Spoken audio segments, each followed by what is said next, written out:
नमस्कार, मैं हूं संजीव श्रीवास्तव। आप देख रहे हैं 4 PM न्यूज नेटवर्क।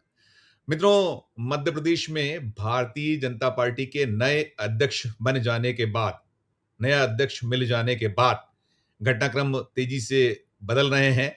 और जैसी कि 4 PM ने खबर दी थी कि नए अध्यक्ष हेमंत खंडेलवाल की ताजपोशी के बाद मोहन यादव अब बहुत कुछ बदलाव करने वाले हैं, जो आने वाले दिन हैं बहुत महत्वपूर्ण होने वाले हैं। और जो हमने खबर दी थी, प्रशासनिक फेरबदल का एक बड़ा जो सिलसिला था वो पूरा हो गया है और अभी आगे आने वाले दिनों में बहुत कुछ और बदलाव प्रशासनिक स्तर पर होने।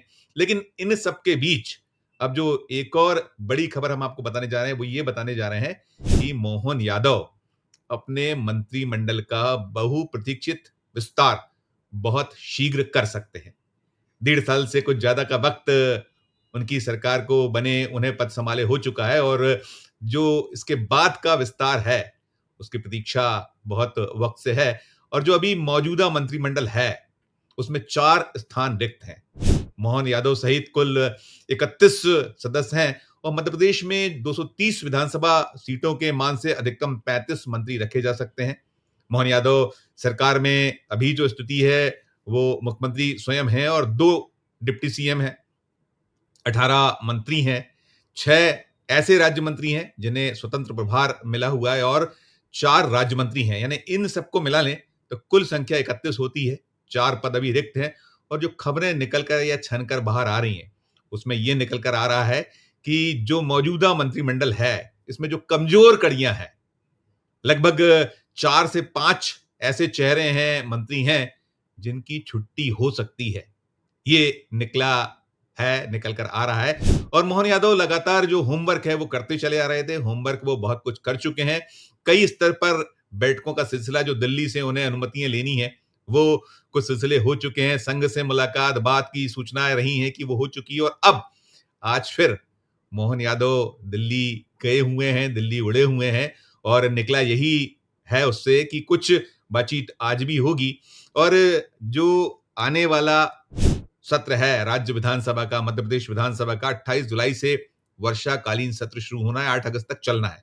और माना ये जा रहा है या ये जो संकेत मिल रहे हैं कि इसके काफी पहले, यानी हो सकता है कि आने वाला सप्ताह या जो उसके बाद का सप्ताह होगा, आज 8 जुलाई है तो अभी वक्त है, 28 जुलाई से सत्र है तो पूरे 20 दिन हैं। लेकिन इन 20 दिनों के पहले मंत्रिमंडल का विस्तार हो सकता है और जैसा मैं कह रहा हूं कि 4 से 5 मंत्री जो अभी उनके काबीना में हैं, उनकी छुट्टी होगी, ऐसा निकल कर आ रहा है।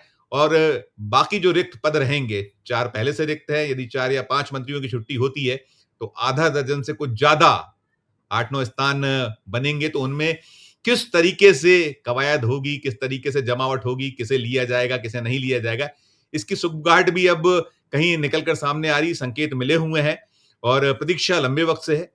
बहुत ऐसे सीनियर एमएलए हैं जिन्हें इंतजार है, क्योंकि जो पहला विस्तार था या पहली बार जब मोहन यादव ने अपनी टीम बनाई थी उसमें कई बड़े नाम, कई चेहरे छूटे हुए थे, तो वो तो सब है।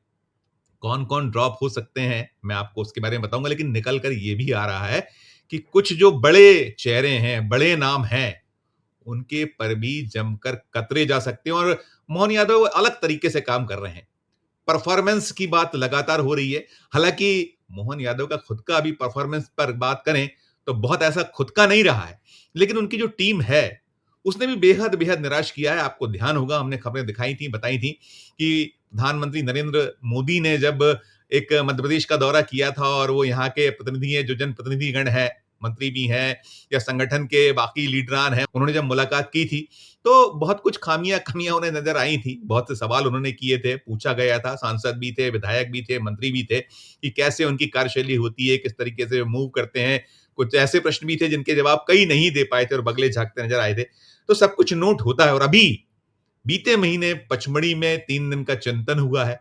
उसमें जो अमित शाह हैं वो पहुंचे हुए थे, उन्होंने भी वहां क्लास ली थी और तमाम अलग-अलग नेताओं की ओर से क्लास हुई थी और उसमें भी बहुत कुछ निकला। तो तमाम होमवर्क तो बहुत पहले से है और अब जो निकल कर आया है, और उसमें जैसा मैं बता रहा था कि 2 डिप्टी सीएम हैं। 2 डिप्टी सीएम में अगर आप बात करें तो राजेंद्र शुक्ल हैं, जगदीश देवड़ा हैं और इनके अलावा बाकी जो सीनियर मिनिस्टर हैं, सीनियर मिनिस्टरों में अगर ऊपरी पायदान पर देखें तो उसमें चाहे वो कैलाश विजयवर्गीय हों, प्रहलाद पटेल हों, राकेश सिंह हों और भी ऐसे कई नाम हैं, लेकिन निकल कर ये आ रहा है कि चाहे वो राकेश सिंह हो जिनके पास अभी पीडब्ल्यूडी विभाग है, चाहे वो प्रहलाद पटेल हों जिनके पास ग्रामीण विकास विभाग, पंचायत और ग्रामीण विकास विभाग की जिम्मेदारी, कैलाश विजयवर्गीय जिनके पास नगरीय प्रशासन एवं आवास, पर्यावरण, संसदीय कार्य जैसे महकमे हैं, तो ये निकल कर आ रहा है कि कुछ इनके विभाग भी बदले जा सकते हैं। इनको ड्रॉप तो करने की भी हैसियत हिम्मत नहीं दिखती है और जिस तरीके का सीन है उसमें जो ड्रॉप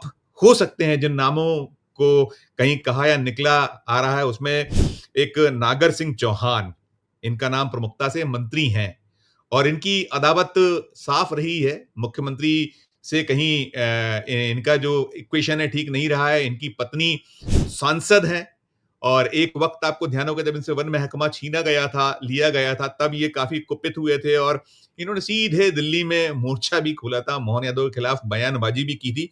लेकिन वो वक़्त अलग था, अब इनके पास अनुसूचित जाति कल्याण महकमे की ज़िम्मेदारी है। तो ऐसा माना जा रहा है कि जो फ्री हैंड मिला हुआ है और वैसे देखिए मैंने परफ़ॉर्मेंस की बात की, लेकिन सवाल यही है कि मोहन यादव स्वयं मोदी और शाह के प्रिय हैं और उनके अपने परफ़ॉर्मेंस की बात होने पर जो उनके पास महकमे हैं, 1 दर्जन से ज़्यादा महकमे खुद मोहन यादव ने अपने पास रखे हुए हैं। उसमें गृह विभाग बहुत महत्वपूर्ण जो महकमा है, इसके साथ-साथ जेल है, इसके अलावा जनसंपर्क है, जिनमें दिन-अन-दिन काम पड़ता है। और गृह विभाग का जो कहीं स्थिति है वो ठीक नहीं है। जो हमारे मध्य प्रदेश में लॉ एंड ऑर्डर है उससे जुड़े मामलों को लेकर बार-बार कटघरे में मोहन यादव को खड़ा किया जाता है। मुख्यमंत्री रहते हुए वो इतना सारा वक़्त नहीं होता है कि दैनंदिन जो होता है कि गृह मंत्री का काम ऐसा है कि हर दिन मुलाकात करना है, मिलना है, देखना है। तो एक वो कहीं है और जो टीम रही है, अभी उन्होंने हाल ही में अपनी टीम में बड़े बदलाव किए हैं। उन्होंने अपना खुद का जो एसीएस था, मुख्यमंत्री सचिवालय में उसको बदला है, नए एसीएस लेके आए और भी कई जमावट जो प्रशासनिक मैंने बताई आपको वो की है।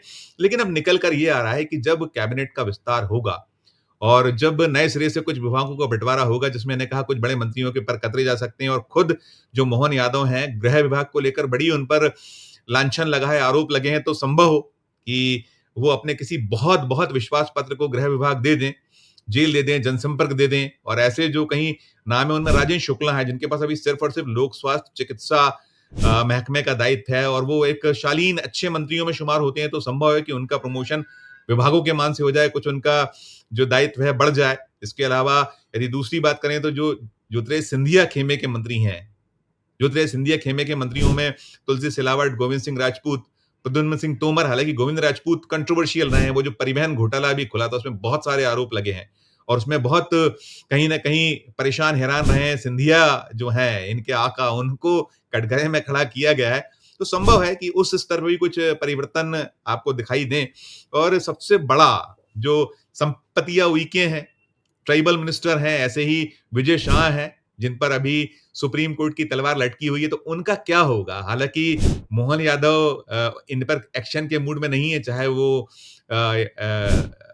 विजय शाह हो या फिर संपत्तियाँ उइके हों, दोनों ट्राइबल वर्ग से आते हैं और वैसे भी जो आला कमान है, दिल्ली है, उसका रुख भी, रवैया भी वो ये रहा है कि जब कोई इस तरीके के मामले सामने आते हैं, भ्रष्टाचार के आरोप लगते हैं और शिकायतें होती हैं, प्रमाण मिलते हैं, उसके बाद भी बचाना अब एक प्रवृत्ति हो गई, दिल्ली नहीं एक्शन में आ रहा है। तो ऐसा माना जा रहा है कि ना तो जो विजय शाह हैं जिन्होंने वो कर्नल सोफिया कुरैशी सेना की जो हमारी जाबाज अफ़सर थीं, हैं, उनके खिलाफ जो भारत और पाकिस्तान के बीच संघर्ष के दौरान जो उनका रोल था, रवैया था, उसपे बड़ी ऐसी गंदी टिप्पणी की थी, घटिया टिप्पणी की थी, वो मामला कोर्ट में है, एसआईटी बैठी हुई है, उसकी रिपोर्ट प्रस्तुत हो गई है, अब सुप्रीम कोर्ट के पाले में गेंद है, वो क्या करती है, कब करती है, पहला सप्ताह था, अभी वो निकल कर नहीं आया, वो अलग मामला है। मैंने कहा 8 जुलाई है, आज मैं ये खबर बना रहा हूँ और आज ही मोहन यादव दिल्ली पहुँचे हुए हैं, तो तमाम स्तर पर बहुत जो बनी हुई है, हालात बने हैं, सुगबुगाहटें हैं, वो हैं अलग-अलग और कुल मिलाकर 80% ऐसे मंत्री हैं मोहन यादव सरकार में, मोहन यादव मंत्रिमंडल में। खुद मोहन यादव का मैंने आपको बता ही बताया, उनका परफॉर्मेंस कोई बहुत विशेष नहीं, लेकिन 80% हैं जो परफॉर्मेंस लेस हैं। और इसके अलावा यदि हम जातीय समीकरण देखें, हम क्षेत्रीय संतुलन देखें, तो उसमें भी बहुत इम्बैलेंस है। अब जो नए प्रदेश अध्यक्ष आए हुए हैं, हेमंत खंडेलवाल और मोहन यादव को कहीं न कहीं एक कम्फर्ट लेवल के हिसाब से उन्हें लाया गया है। एक दोनों की जुगल-जोड़ी कुछ कर दिखाई, ये अभी आगे देखने वाली बात होगी। लेकिन जो कुछ इस स्तर पर चल रहा है, मंत्रिमंडल के विस्तार स्तर पर, तो राज्य में कुल 55 जिले हैं। 55 में सिर्फ 25 ऐसे जिले हैं, जहाँ पर अभी प्रतिनिधित्व प्राप्त है मंत्रिमंडल जो है मोहन यादव का, वो 25 जिलों को ही मिला हुआ और उसमें कुछ ऐसे भी जिले हैं, जहाँ 2-2 मंत्री एक जिले से हैं, तो वो भी एक है। तो सारा बैलेंस जो बनाना होगा वो देखना और 30 ऐसे जिले हैं, जहाँ अभी कोई प्रतिनिधित्व नहीं है और कुछ जिले तो ऐसे हैं, जहाँ बीजेपी ही बीजेपी यानी कि जो जिले में बीजेपी की जितनी वहाँ जो विधानसभा की जितनी सीटें हैं, सभी बीजेपी के पास हैं। तो ये सारी स्थिति और जो कहा गया कमजोर कड़ियों की मैंने बात की, उन कमजोर कड़ियों में जो नाम और निकल कर आ रहे हैं, मैंने कहा नागर सिंह चौहान, जिनके पास अनुसूचित जाति कल्याण विभाग का दायित्व है। इनको कहीं ड्रॉप करने जैसी संभावनाएँ बन रही हैं, दिख रहा है। हो सकता है इसके साथ-साथ गौतम टेटवाल, ये राज्य मंत्री हैं, स्वतंत्र प्रभार के इनके पास तकनीकी कौशल, तकनीकी शिक्षा कौशल, विकास एवं रोजगार, ये विभाग हैं इनके पास। इसके साथ-साथ नारायण सिंह पवार, ये भी स्वतंत्र प्रभार वाले राज्य मंत्री हैं। इनके पास मछुआ कल्याण एवं मत्स्य विकास विभाग है। इनकी छुट्टी हो सकती है। साथ-साथ दिलीप अहिरवार ये राज्य मंत्री हैं और इनके पास वन पर्यावरण का काम है। ये कहीं न कहीं मुख्यमंत्री से संबद्ध है, वन उन्हीं के पास है। तो ये एक है। इसके नरेंद्र शिवाजी पटेल, ये लोक स्वास्थ्य एवं चिकित्सा शिक्षा राज्य मंत्री हैं, इनकी छुट्टी हो सकती है। ये नाम निकल कर आ रहे हैं। मित्रों, जैसा मैं बतला रहा था कि ये बहुप्रतीक्षित विस्तार है और बहुत विधायकों की निगाह नज़र है। कुछ 9 बार के विधायक गोपाल भार्गव हैं। ऐसे ही जो 5 बार के विधायक हैं, अजय विश्नोई हैं, जिनका कहीं मंत्रिमंडल विस्तार पर निगाह नज़र है। वैसे बहुत लंबी फ़हरिस्त है कि जो चाहते हैं कि उन्हें मंत्रिमंडल में मौका मिले और ऐसे जो चेहरे हैं तमाम और इन सब के बीच खबर यही निकल कर आ रही है कि संभावना जो न्यू जनरेशन है, उसे मौका मिलने की ज़्यादा है। बहुत चौंकाने वाले नाम जो विस्तार होगा, उसमें मोहन यादव अपनी काबीना में शामिल करेंगे और जो ये बहुत लंबे वक़्त से इंतज़ार में हैं, जिन्हें मंत्री बनने की चाहत है, इंतज़ार है, उनकी हसरत बहुत कम संभावना है कि इस बार जो विस्तार होगा, उसमें पूरी हो सके और 1 आध पद, 2 पद हो सकता है कि जो अगर ज़्यादा लोगों को ड्रॉप किया जाता है, तो फिर 1-2 पद खाली रखे जाएँगे और अगर यही स्थिति रहती है, ज़्यादा ड्रॉप नहीं होते हैं, तो भी 1 आध पद तो रिक्त रहेगा। ऐसी संभावनाएँ, ऐसी खबरें, ऐसी जो सूचनाएँ, संकेत, सूत्र बतला रहे हैं। लेकिन कुल मिलाकर जो मोहन यादव हैं, उन्हें जो फ्री हैंड मिला हुआ है, दिल्ली का उन्हें जो वरदहस्त है, आशीर्वाद प्राप्त है, तो वो अपने स्तर पर अब बहुत कुछ करने वाले हैं और इसमें कई सिंधिया कोटे के जो मिनिस्टर्स हैं, नाम मैंने लिया, एक तो गोविंद सिंह राजपूत हैं, उनका क्या होगा ये बहुत महत्वपूर्ण देखने वाली बात, क्या करते हैं, क्या नहीं करते। तुलसी सिलावट और प्रद्युम्न सिंह तोमर, ये बहुत अहम ऊपरी पायदान वाले सिंधिया कोटे के नाम हैं। तो संभव है तुलसी सिलावट और प्रद्युम्न सिंह तोमर जो हैं, इनका कहीं कुछ लॉटरी खुले, इनके जो अभी मौजूदा दायित्व हैं, इनको कुछ और काम मिल जाए, इनका जो बहार है, इन पर कुछ और बढ़े, कुछ इन्हें कहीं पुरस्कृत किया जाए क्योंकि दोनों ही ऐसे हैं कि जो घुल-मिल गए हैं भारतीय जनता पार्टी में, दोनों के कार्य की शैली है कहीं न कहीं रास आ रही है, पसंद की जा रही है, ये एक निकलता है इसमें। तो कुल मिलाकर जो दृश्य है, वो यही है कि जो मोहन यादव का कैबिनेट है, उसका विस्तार बहुत-बहुत शीघ्र हो सकता है, होने वाला है, ऐसी खबरें निकल कर आई हैं और साथ-साथ राजनीतिक नियुक्ति की बात है। लेकिन राजनीतिक नियुक्तियाँ अभी और वक़्त लगेगा क्योंकि अभी तो जो प्रदेशाध्यक्ष हैं, मौजूदा जो नए प्रदेशाध्यक्ष हैं, जो वीडी शर्मा के कहीं सक्सेसर बनकर आए हैं, सामने निर्वाचित घोषित हुए हैं, हेमंत खंडेलवाल, तो मिल-जुल कर टीम भी बनेगी उनकी अपनी और उसके बाद कहीं निकलेगा और ये भी है कहीं न कहीं कि एक बड़ा प्रशासनिक फेरबदल बहुत शीघ्र और होगा जिसमें चाहे वो मैदानी जो अफ़सर हैं, संभागायुक्त हैं या जिला अधिकारी हैं, जिला जो अधीश हैं, वो उनकी कहीं न कहीं कुछ बदलाव उनके संभव हैं। इसके साथ-साथ एसपी स्तर पर तब बदलाव होंगे, डीआईजी, आईजी बदले जाएँगे। ये सारा कुछ चल रहा है और बहुत तेज़ी से सब कुछ घटनाक्रम होने के संकेत हैं और ये निकल कर साफ आ रहा है कि मंत्रिमंडल का विस्तार मोहन यादव बहुत शीघ्र कर सकते हैं। क्या होगा, क्या नहीं होगा, आगे जो भी घटित होगा, जो निकल कर आएगा, वो हम आप दर्शकों तक पहुँचाते रहेंगे। इस खबर में इतना ही। आपकी अपनी क्या राय है खुद मोहन यादव के परफॉर्मेंस पर और इसके साथ-साथ जो उनकी कैबिनेट है, जैसा मैंने कहा 80% जो काबीना है, फेल है, कुछ निकलता नहीं है, हर मोर्चे पर दिखता है, चाहे वो सड़क हो, बिजली हो, पानी हो। अभी आपने संपत्ति या उइके का मामला देखा, 1000 करोड़ की रिश्वत के आरोप उन पे लगे और कैसे बचाने का क्रम चल रहा है। उसमें चाहते थे जो शिकायतकर्ता विधायक पूर्व विधायक माफ कीजिएगा, किशोर समरीते की सीबीआई जाँच हो, लेकिन उसको दबा दिया गया, उसको क्लीन चिट दे दी गई और एक हैरत की बात ये भी है कि प्रधानमंत्री कार्यालय ने उसमें चिट्ठी लिखी थी, शिकायत वहाँ पहुँची थी और चिट्ठी आती है मध्य प्रदेश। सबसे पहले सीएम को आती है वो, सीएम से वो सीएस चीफ सेक्रेटरी को चली जाती है और चीफ सेक्रेटरी नीचे पहुँचा देते हैं। प्रमुख सचिव स्तर पर होते हुए वो पहुँच जाती है ईएनसी और ईएनसी जाँच का आदेश कर देते हैं अपनी मंत्री के खिलाफ। बड़ी विडंबना है, यानी सोचिए कि कैसा ये शासन चल रहा है, कैसी सरकार चल रही है कि जिन्हें यही नहीं इल्म है, मालूम है कि प्रधानमंत्री ने क्या रिपोर्ट माँगी है।